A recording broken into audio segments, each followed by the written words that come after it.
नमस्ते दोस्तों। आज सुनिए, मायके से अतृप्त लौट गई बेटी।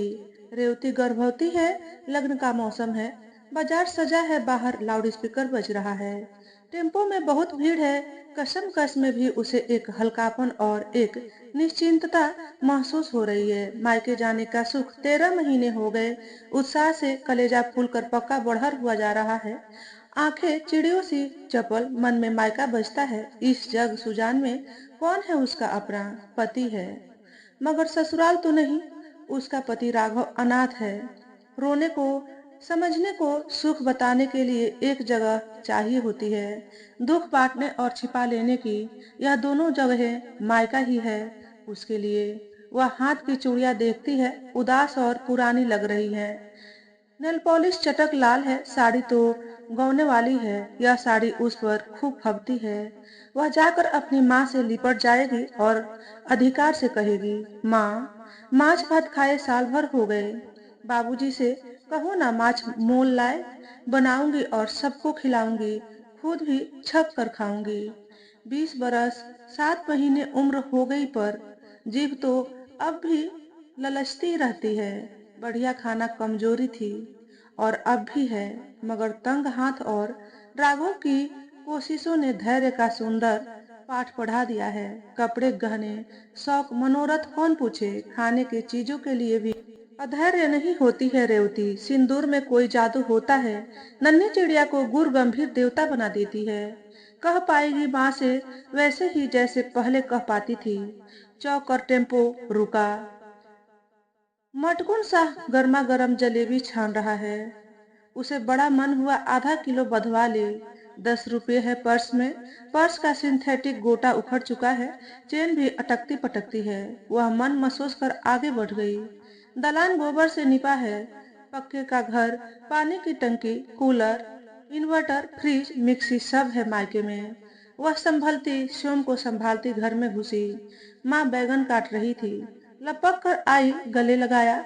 बाबूजी कमरे से बाहर आए तो चौंकते हुए बोले, अरे रेवती, तू तो करिया हो गई है। हड्डी निकल गई है। खाती पीती नहीं थी ढंग से। रेवती ने बाबूजी का पैर छूते हुए कहा, ना बाबूजी, खाती थी ना। माँ हाथ पकड़कर उसे गोसाई घर ले गई। अरे, खोइचा भी ना आ गई। रेवती क्या कहती? खोइचा का सामान और उसमें देने के पैसे कहाँ से लाती? पेट तो जैसे तैसे भर रहा है। वह मुस्कुरा कर बोली, लिया था माँ, आने की हड़बड़ी में घर में ही छूट गया। नहा धोकर रेवती आंगन में बैठ गई। माँ चमचमाती स्टील की थाली में दाल भरी पूड़ी और आलू की सब्जी ले आई। रेवती ने छक कर खाया। चाची की छोटी बेटी रूपा आई और चहक बोली, अरे दीदी, तुम कब आई? मेरी मिठाई कहाँ है? माँ ने रेवती को देखा, छक कर खाया खाना पेट में जम गया। पेट और मन दोनों और भारी हो गया। जब रूपा चली गई, तब माँ ने उससे एक एक कर सब बातें पूछनी शुरू की। बगल काठ की कुर्सी पर अखबार पढ़ रहे बाबूजी भी बात पीते रहे। आंख से आंसू बहता रहा। कथा बढ़ती रही। दुख कहते वक्त कलेजा फटफट जाता था। माँ धैर्य से सब सुन रही थी। पिता भी। सुबह मछली वाले की आवाज सुनाई दी। रेवती रसोई में रोटी बना रही थी। उसने लपक कर खिड़की से देखा। माँ बाबूजी दालान पर बैठे थे, पर न माँ ने मछली वाले को आवाज दी, न बाबूजी ने। रेवती धैर्य से रोटी बनाती रही। जब माँ बाबूजी नाश्ता कर रहे थे तो रेवती ने बिना किसी प्रसंग के कह डाला, माँ, साल बीत गए, माछ भात नहीं खाया। माँ और बाबूजी दोनों ने रेवती का चेहरा देखा। वह जमीन ताक रही थी। माँ ने बेरुखी से कहा, हम भी कभी कभी ही खाते हैं। रोज खाने की चीज है, महंगी कितनी है? रेवती ने समझदार नन्ही बच्ची सा कहा, हाँ माँ। रेवती गर्भ से है, 7वां महीना है। एक पखवाड़े रहकर वापस लौटेगी। कोरोना में राघव को काम मिलना कम हो गया है। तंगी से भर मुंह खा भी नहीं पाती है। मायके में हर दिन खाना पकता, मगर मछली नहीं बनती। पिता ने कहा, कल मछली ले आऊं? माँ ने चेहरे को निर्विकार करके कहा, नहीं, रेवती की आर्थिक स्थिति और खराब हो चली है। कोरोना में राघव को मजदूरी का काम भी नहीं मिल रहा। सादा सादी खाना ही रहने दो। अच्छा खान पान दोगे तो यही रह जाएगी, राघव भी आ जाएगा। अघारा बघारा खाना देखकर उसकी आंख लग जाएगी। दुखी बेटी को बाप भाई के सुख से जलन होती है, आह लग जाती है। पिता ने गमछे से दोनों कंधे झाड़ते हुए कहा, ठीक है। हर दिन एक सब्जी दाल रोटी चावल बनती रही। साइकिल पर अल्मुनियम की बड़ी टेकची बांध कर रंग बिरंगी मछलियां लेकर मछुआरे आते, आवाज लगाते। रेवती के जीभ से पानी चूने लगता तो जीभ का लार वह बड़ी सतर्कता से उसे घूंट लेती। पखवाड़ा बीत गया। रेवती को हर दिन लगता मुंह खोला है तो माँ बाबूजी जाने से पहले मछली जरूर खिलाएंगे। राघव उसे लेने के लिए आ गया है। बाहर मछली वाले का शोर है। टोले मोहल्ले की औरतें मछली मोल रही हैं। रेहू कतला झींगा। रेवती को लगा आज राघव उसे ले जाने आए हैं तो माँ बाबूजी जरूर मछली खरीदेंगे। मगर न माँ ने मछली वाले को पुकारा न बाबूजी ने। मछली वाले की पुकार पर कान दिया। खाना खाकर रेवती विदा हो गई।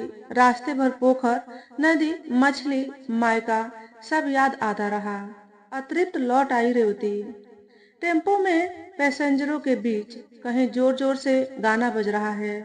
रेवती के हृदय में दूर दूर तक माँ बाबूजी के पक्के के घर से न ईर्ष्या है न भाई के सुख ठाट बाट से जलन।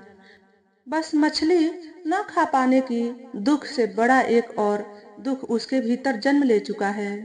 यह दर्द कलेजे से हुदक हुदक कर कंठ तक आ जाता है। आंखों के किनारे से आरी तिरछी नदियां बहने लगती है। 12वीं पढ़ी है। बगल के कैफे में नौकरी मिल भी गई थी।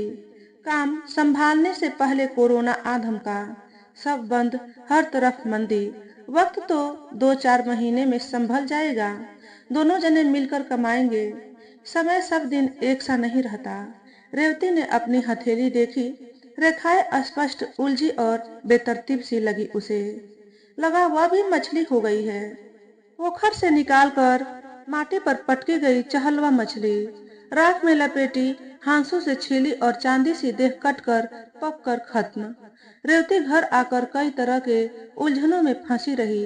उधर रेवती के चले जाने के बाद अगले ही दिन ही रेवती का बड़ा भाई रमेश अपने परिवार के साथ आया। रमेश का एक बेटा है 3 साल का। 3 लोगों का परिवार। माँ ने कतला तला है। रेहू में सरसों का रस लगाकर सालन बनाया है। गुलाब जामुन मंगवाया है। बहू के लिए अलग से 4 स्पंजी मंगवाई है। उसे स्पंजी बहुत पसंद है। 3 महीने बाद एक दिन अहले सुबह रमेश का फोन आया। माँ आईसीयू में है रेवती। बचने की उम्मीद न है। कोरोना ने जकड़ रखा है। कुछ न होगा माँ को, घबराना मत भैया। रेवती ने जवाब दिया। रेवती ने देवता पितर सबसे मिन्नतें मांगी। अगर माँ ठीक हो गई तो मांस मछली को कभी हाथ न लगाऊंगी। रेवती को मछली बहुत पसंद है। जब ब्याही नहीं थी, बाबूजी कचहरी से लौटते वक्त रंग बिरंगी मछलियां लाते। मछली का एक टुकड़ा भी मिल जाए तो रेवती गिद्ध की तरह चाट पोष नोच नोच कर खा जाती। बासी भात पर मांस का गर्म झोर दे दो और एक बूटी मछली, थाली भर भात खा लेगी रेवती। रेवती के बड़े भाई रमेश की इंजीनियरिंग की पढ़ाई के कारण घर की आर्थिक स्थिति लाचार सी हो गई थी। इसी बीच माँ को भी हृदय की बीमारी लग गई। इलाज में बहुत पैसे लग गए। बाबूजी का हाथ तंग रहने लगा। नहीं तो बाबूजी रेवती की भी शादी फूस फैल से खाने पीने वाले परिवार में ही करते। विवाह के समय छोटी सी कंपनी में राघव काम करता था। सब ठीक ही तो था। कोरोना के कारण कंपनी बंद हो गई। वह दिहाड़ी मजदूर का काम करने लगा। आजकल वह भी बंद है। मगर फिर भी इधर उधर हाथ पांव मारकर खाने पीने जीने जितना जोड़ लेता है। 2 महीने बाद माँ ठीक हो गई। रेवती ने तो जिस दिन मन्नत मांगी उसी दिन से मांस मछली सब छोड़ दिया। 9 महीने बाद माँ बाबूजी रेवती से मिलने आए। झोगी नुमा घर, आंगन गोबर से निपा। घर में बांस का फाटक, उस पर पुरानी सिंथेटिक साड़ी को सिल कर लगा दिया गया है। एक बकरी और 3 मेमने बाहर खेल रहे हैं। राघव से मनोहार करके रेवती ने रेहू मछली मंगवाई है। खूब लगन और प्रेम से पकाया।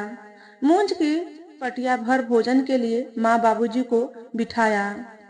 अल्मुनियम की पुरानी कड़ाही जगह बेजगह पिचकी और पेंदी लगभग स्याह काली, स्टील के पुराने घी से मगर साफ प्लेट से ढकी। एक एल्युमिनियम की छोटी तस्तरी में करीने से कटे प्याज के लच्छे, नींबू के छोटे छोटे 2 टुकड़े, 3 हरी मिर्च और 2 पापड़। रेवती हड़बड़ाती 2 थालियों में गर्म गर्म भात लेकर आई, फिर कलछुल को आंचल से पोंछती हुई पलथी मारकर माँ बाबूजी के पास बैठ गई। कढ़ाई पर से स्टील का प्लेट हटाया और कलछुल से गर्म भात के बगल में सरसों में पकी सुनहरी मछली की पेटियां परोसी। माँ बाबूजी ने स्नेह से खाया। तृप्त होकर माँ ने कहा, बहुत स्वाद है रेवती। खा चुकने के बाद माँ ने कहा, रेवती तू भी खा ले। रेवती ने कहा, माँ मैंने मांस मछली छोड़ दी। माँ ने धीरे से पूछा, क्यों भला? रेवती ने मुस्कुराकर कहा, मन का कोई दुख था। देवता ने हर लिया तो जीभ का ये सुख उनकी चरणों में चढ़ा आई। माँ और बाबूजी उसके चेहरे को देख रहे थे। वह मछली के कांटे और जुठन बड़ी तन्मयता से माटी पर से उठाकर उठ खड़ी हुई। जोर का मेघ बरस उठा। झोपड़ी के दाएं कोने से खूब पानी घर में जमा होने लगा। बकरियां बाहर से घर में आ गई है। मेमन टोकरी के पास चहलकदमी कर रहे हैं।